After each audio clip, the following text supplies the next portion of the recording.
Hello friends, welcome to study with Rik channel. आज आमी आलोचना करिम অসম हिस्ट्री किछुमान इम्पर्टेन्ट कुएशन जिबुर प्राय आसाम कम्पिटिटिव एग्जाम बिलाकत अहा देखा जाय। सो आहकसोन बंधुসকল पलम नकराকৈ ভিডিওটো आलोचना करूँ। बंधुসকল আজিৰ অসম বুৰঞ্জীৰ পাৰ্ট 1 চলিব আৰু ইয়াৰ পাছত পাৰ্ট 2 পাৰ্ট 3 আহিব। গতিকে প্ৰশ্নটো আৰম্ভ কৰোঁ। प्रथम प्रश्न হৈছে অসমৰ পুৰণি নাম কি? অসমৰ পুৰণি নাম হৈছে প্ৰাগজ্যোতিষপুৰ। প্ৰাচীন কামৰূপৰ ভাগ কেইটা আৰু কি কি? প্ৰাচীন কামৰূপৰ ভাগ 4টা। কামপীঠ যিটো ৰূপহী নৈৰ পৰা সোণকোষ নৈলৈকে আছে। ৰত্নপীঠ সোৱণকোষৰ পৰা কৰতোৱা নৈলৈকে আছে। সুৱৰ্ণপীঠ ৰূপহী নৈৰ পৰা ভৰলী নৈলৈকে। হোমাৰপীঠ ভৰলী নৈৰ পৰা ডিক্ৰং নৈলৈকে।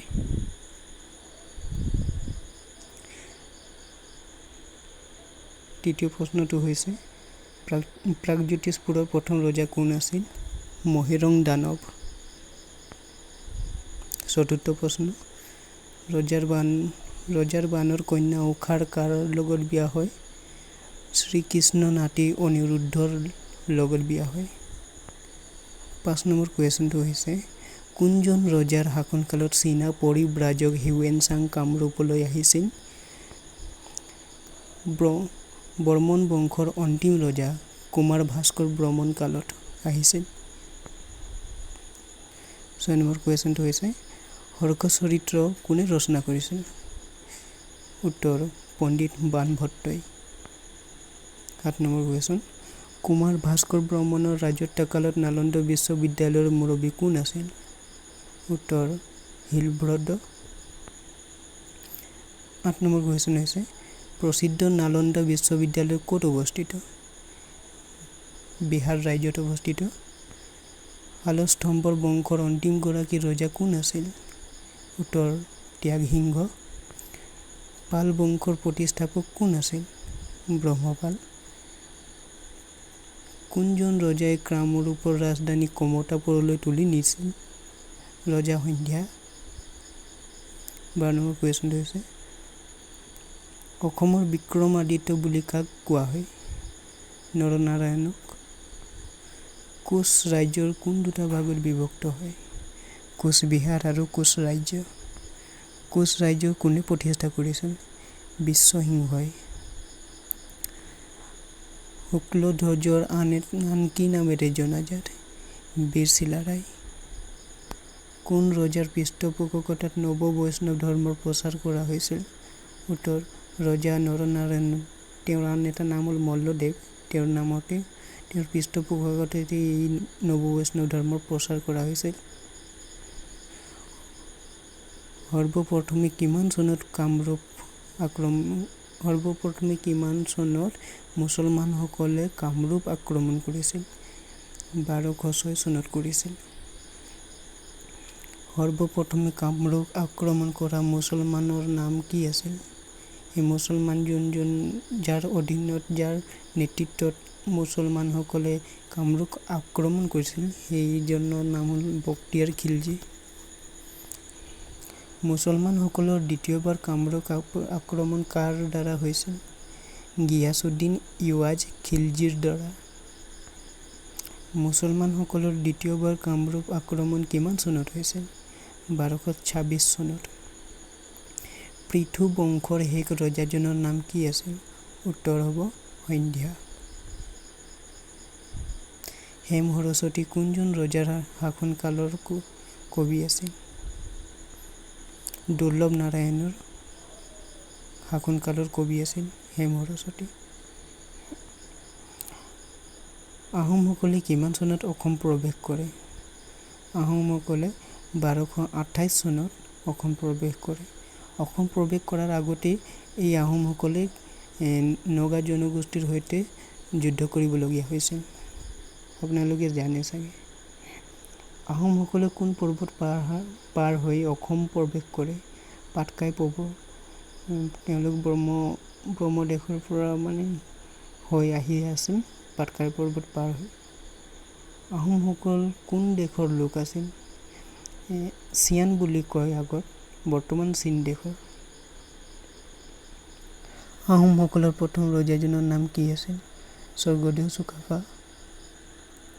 আহোম ৰজা স্বৰ্গদেউ চুকাফাৰ লগত কিমান সৈনিক আহিছিল?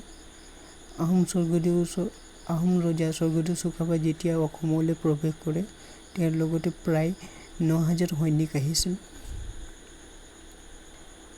আহোম ৰাজ্যৰ প্ৰথম ৰাজধানী ক'ত স্থাপন কৰা হয়? আহোমসকল যেতিয়া অসমলৈ আহে তেতিয়া পোনপ্ৰথমে চৰাইদেউত ১২৫৩ চনত ৰাজধানী স্থাপন কৰে। আহোম ৰজা স্বৰ্গদেউ চুকাফাৰ কিমান চনত মৃত্যু হয়? ১২৬৮ চনত। ৪০ বছৰ প্ৰায় শাসন কৰে।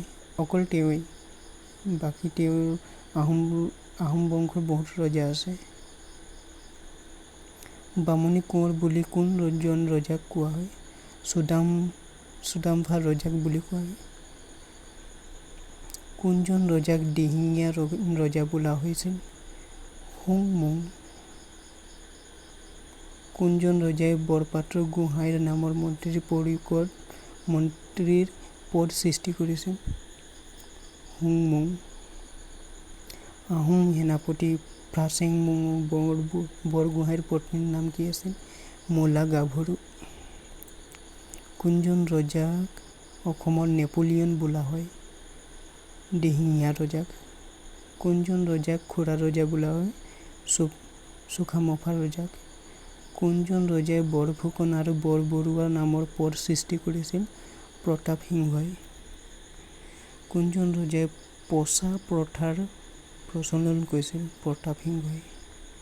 কোনজন ৰজাই কাকতি, কটকী, বৈৰাগী দলে পদৰ সৃষ্টি কৰিছিল? ৰজা ৰুদ্ৰসিংহই। কোনজন ৰজাৰ ৰাজত্বকালত মিৰ্জুমলাই গড়গাঁও অধিকাৰ কৰিছিল? জয়ধ্বজ সিংহই। শৰাইঘাটৰ যুদ্ধ কাৰ কাৰ মাজত হৈছিল? আহোম আৰু মোগলৰ মাজত। শৰাইঘাটৰ যুদ্ধ কিমান চনত হৈছিল? ১৬৭১ চনত। শৰাইঘাটৰ যুদ্ধৰ সময়ত মোগলৰ সেনাপতি কোন আছিল? ৰামসিং। কোনে আহোম কোঁৱৰসকলক ধৰি আনি অংগক্ষত কৰিছিল? লালু খোলা বৰফুকনে। জয়মতী কাৰ পত্নী আছিল?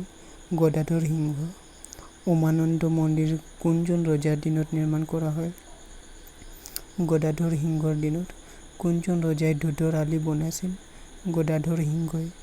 ৰুদ্ৰসিংহই কাৰ স্মৃতিত জয়সাগৰ পুখুৰী আৰু জয়দৌল নিৰ্মাণ কৰাইছিল? মাতৃ জয়মতীৰ স্মৃতিত। আহোম ৰাজত্বকালত সিংহাসনত বহা প্ৰথম মহিলা কোন আছিল? ফুলেশ্বৰী কোঁৱৰ। কাৰ পৃষ্ঠপোষকতাত সুকুমাৰ বৰকাইটে হস্তীবিদ্যানব পুথিখন লিখিছিল? ফুলেশ্বৰী কোঁৱৰীৰ পৃষ্ঠপোষকতাত সুকুমাৰ বৰকাইটে হস্তীবিদ্যানব পুথিখন লিখিছিল। হস্তীবিদ্যানব পুথিখন চিত্ৰ অংকন কোনে কৰিছিল? দিলবৰ আৰু দোচাই নামৰ দুজন চিত্ৰকৰে। বন্ধুসকল, আপোনালোকৰ মাজত আমি বুৰঞ্জীৰ 50টা ইম্পৰ্টেণ্ট কুৱেশ্যন ডিছকাছ কৰিলোঁ। যদি আপোনালোকৰ ওপৰৰ আলোচনা কৰা এই 50টা প্ৰশ্নৰ PDF ৰূপত ডাউনলোড কৰিব বিচাৰে তেন্তে ডাউনলোড কৰি লওক। তলত ডেছক্ৰিপশ্যনত মই লিংকটো দি দিছোঁ। বন্ধুসকল, যদি ভিডিঅ'টো ভাল লাগিলে তেন্তে লাইক কৰিব, কমেণ্ট কৰিব, শ্বেয়াৰ কৰিব নিজৰ বন্ধু বান্ধৱীলৈ আৰু চেনেলটো ছাবস্ক্ৰাইব কৰি দিব আৰু কাষত থকা বেল আইকনটো প্ৰেছ কৰি দিব যাতে আগন্তুক মই ভিডিঅ'বোৰ দিলে তাৰ ন'টিফিকেশ্যনবোৰ আপোনালোকে পাই থাকে। ধন্যবাদ। জয় আই অসম।